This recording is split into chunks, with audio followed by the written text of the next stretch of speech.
हिंगोली जिल्ह्यातील सेनगाव तालुक्यातील वाघजाळी येथे अंगाला हळद लागण्यापूर्वीच 27 वर्ष भावी नवरदेवाने राहत्या घरी गळफास घेऊन आत्महत्या केल्याची घटना आज मंगळवारी सकाळी उघडकीस आली।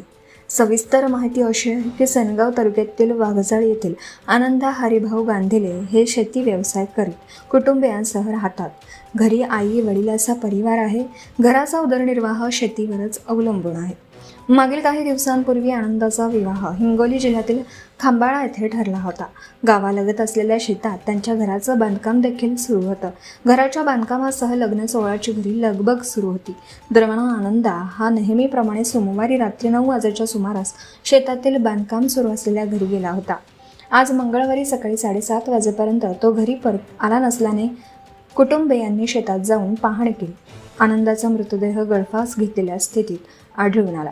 घटनेची माहिती मिळताच गोरेगाव पोलीस ठाण्याचे सहाय्यक पोलीस निरीक्षक विनोद झळके, पोलीस उपनिरीक्षक नितेश लेनगुळे, जमादार अनिल भारती यांनी घटनास्थळी भेट देऊन पाहणी केली।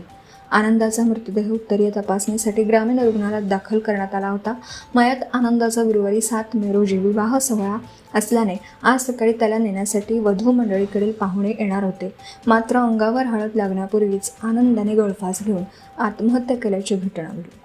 या घटनेमुळे गांधीले कुटुंबियांसह वाघजाळी गावावर शोककळा पसरली आहे। अमोल गांधीले यांनी दिलेल्या माहितीवरून सहाय्यक पोलीस उपनिरीक्षक यांनी अकस्मात मृत्यूची नोंद केली आहे। या प्रकरणाचा पुढील तपास ग्रेड पोलीस उपनिरीक्षक राठोड हे करीत आहेत। प्रदीप वाघ, हिंगोली, धुमाकूळ, महाराष्ट्र न्यूज नेटवर्क। आपल्या परिसरातील ताज्या आणि महत्त्वाच्या बातम्या पाहण्यासाठी आजच आपल्या धुमाकूळ महाराष्ट्र न्यूजला YouTube वर सबस्क्राइब करा आणि बेल आयकॉन प्रेस करा।